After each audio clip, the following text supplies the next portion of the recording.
Welcome back, my friends, to the show that never ends. Welcome to the show that never ends. Sexual Healing Podcast. Conversations will address concerns and celebrations within the misunderstood and misinformed world of sexual being. Your hosts, Dr. Bill, Mac, and Pipes, bring insight from different sexual health perspectives, covering 70 years of experience. Hola, ¿cómo está? Yo soy Dr. Bill and Mac and Pipe. Oh, wait. Sorry, guys.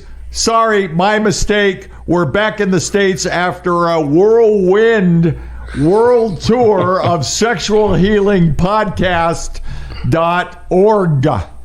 Guys, you forgot Asm, thank you. You forgot to remind me that we're back in the States. We've got Mac and Pipes here as our co-hosts. We've got Shelby and Jose working with production for us. Thanks, guys, for helping us out. Welcome back to you, our audience. We've not had a chance to look at all of the feedback from all of our listeners from our last week's show, but I thank you for coming back. I thank you for listening. I thank you for being here with Mac and Pipes. And we're going to talk about sexual healing of everything involving sexual health. We've got a few topics we want to talk about. We invite you to stay tuned. We invite you to listen to our podcast, look at YouTube, look at, where else are we going? TikTok. Our TikTok. Where else do we have? We look at, are we on national TV yet? All right. Well, if we are, we hope you're listening. Mac, Pipes, let's talk about sexual activity and physical and emotional well-being, as well as physical activity, sexual activity with mental health. It's open for discussion. I know it's broad. Pipes, I see your eyes kind of focusing in on what the hell am I saying? It's the cigar talking. Let's start out with you, Pipes. Why don't you give me a little bit more direction, and then I will be happy to give my more than 2 cents. Okay. As we all know. In English, what you're saying is I should have done my homework. Okay, fine. Let's talk about... Let me check my notes. Okay, while I'm off camera. Let's talk about physical activity and sexual health. What is it about physical activity, our physical health, our morbidity, or our medications we use, our physical health, how healthy we are, what diseases we have that can impact sexual health? And I know that with your 20 plus years of experience in working in the industry, that you've learned and observed a lot of bullet points. So tell us about that. Talk to us, Pipes. Well, I think when we're discussing comorbidities along with sexual health, we're talking diabetes, vascular disease. There's so many factors that can affect the physical aspect of sexual health because of underlying disease states, which is really, your forte, I think, a little bit more than mine. I think mine is more the conversations that I've had with partners and the fact that when men are, let's use diabetes as a good example. It's a vascular issue. It is, the endocrinologists don't necessarily, they may acknowledge the diabetes factor, but they're not necessarily discussing the sexual health aspect of this, or erectile dysfunction, or all of the other things that come into play with comorbidities. We can, fix that. I hope.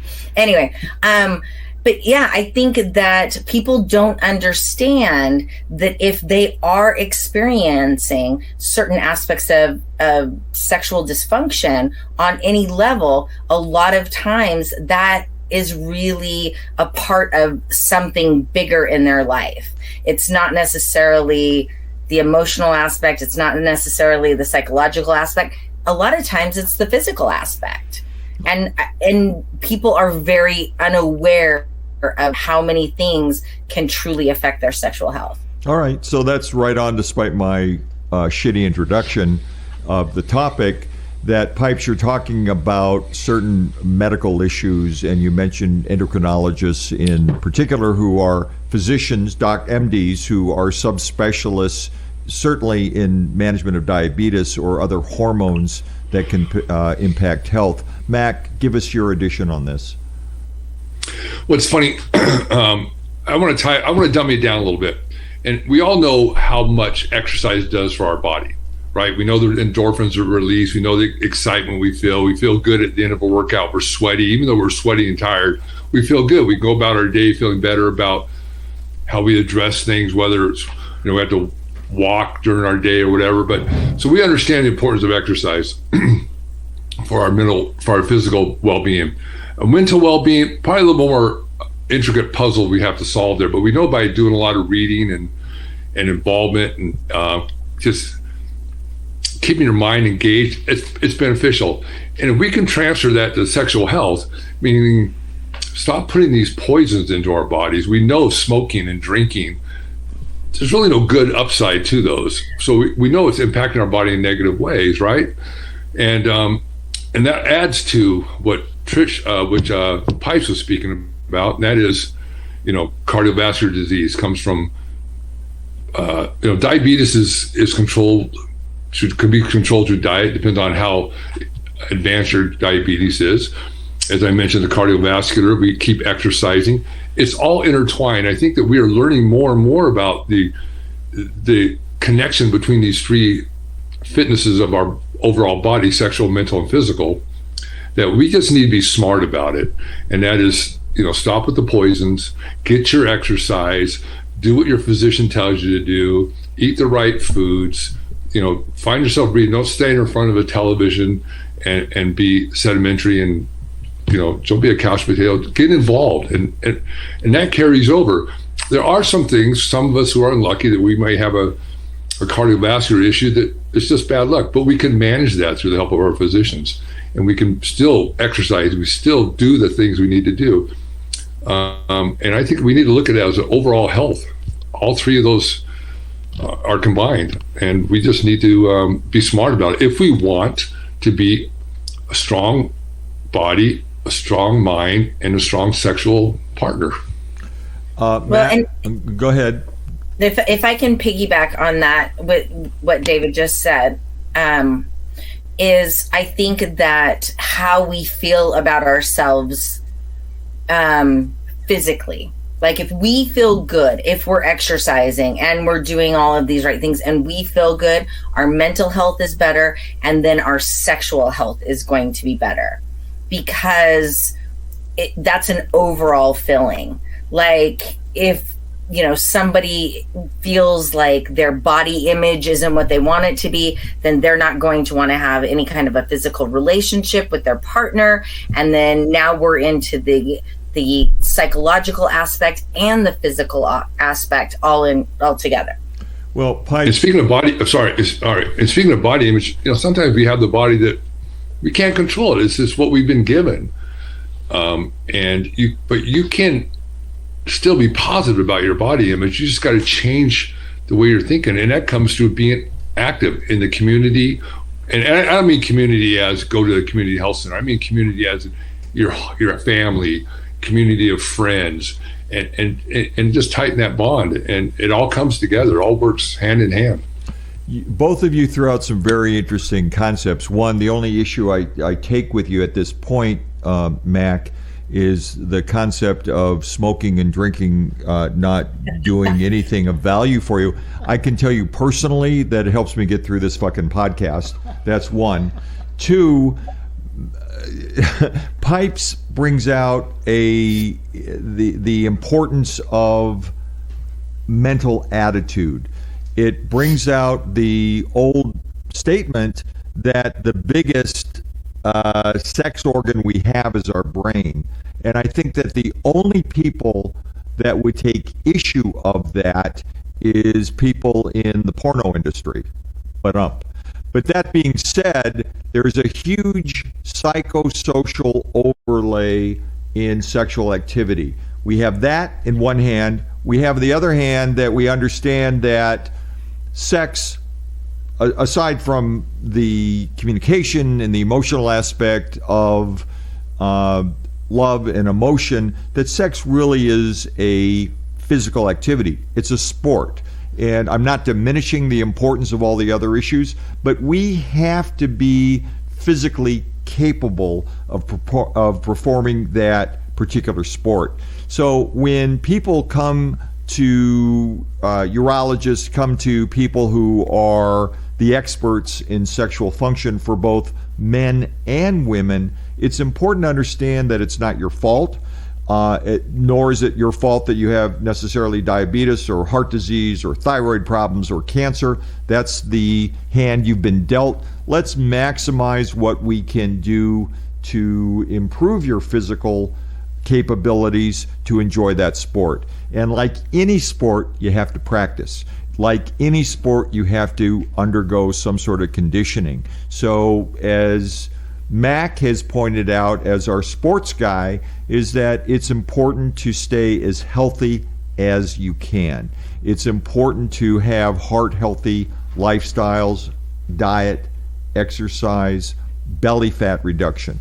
That does not mean that, 40% of our American population is obese. It does not mean that those people are less desirable or less capable. There are some other challenges that can occur that can impact their ability to enjoy that physical sport, period. It means nothing else. It's not a judgment on people's ability to be important.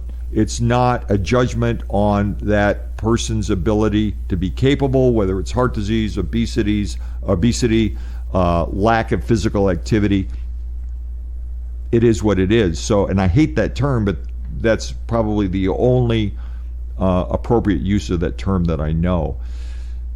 We can understand that, and it's tough in social media. It's tough with the YouTube and TikTok generation to feel comfortable in our own skin, feel comfortable in our body habitus. A lot of people who may not be physically healthy still have the right and should have the right to enjoy sexuality however that manifests itself. And so when we go from the physical aspect to the mental aspect, how do we deal with body image? And this is for both of you. I can tell you that for many young women, and the women that I see, if they have carry certain diagnoses or on certain medications or have certain levels of mental disease, there is a body image issue very commonly that is thrown on them for a whole bunch of reasons that may impact their sexual health. How do we deal with that? How do we deal with let's talk about the emotional aspect of sexual health. How should we deal with this? Well, I'll be very, very frank. I mean, with COVID and everything else, I've gained weight. I'm going to give way too much away right now, but I'm in menopause. I'm at that age. And so I have a lot of things like going against me. Yes, COVID was difficult. I'll be honest. There was, I had a tough time with a lot of aspects of things. And then on top of it, I've gained weight. And so psychologically, I'm not super comfortable in my own skin. And that's me. That is, it is all about me. It's not about my partner. Because I have nothing but amazing support in that capacity. But for me, I'm uncomfortable. I'm not happy. I need to have my hormones balanced. There are so many things. My body has changed so much in the last couple of years. Some of that being from COVID and being a little bit more lethargic than I should have been. And a lot of it is hormones. And it's a reality. If you don't have a good partner supporting you, and you're living on social media, your mental state in these situations is going to be very, very difficult, and it's going to play over into your sexual being and how comfortable you are with your partner.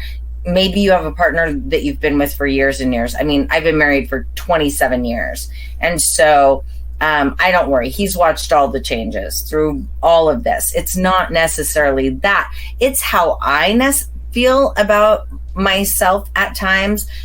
But I look at friends who are divorced or, people who are in my age bracket that are out dating and doing all of these things. The reality of what people's expectations are, or what people think the expectations need to be, and then the mental aspect of that on someone who wants to have a physical relationship with somebody, that a sexual relationship with somebody, that can really affect so many aspects of a relationship, a person's mental health, everything. How they physically, how people feel is how their sexual health is going to react.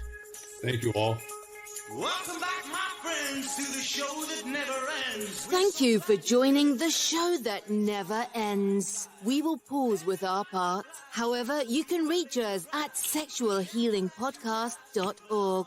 We are here to make your sexual health be everything you want it to be. We'll visit with you next week for another episode of Sexual Healing Podcast. Stay sexy out there.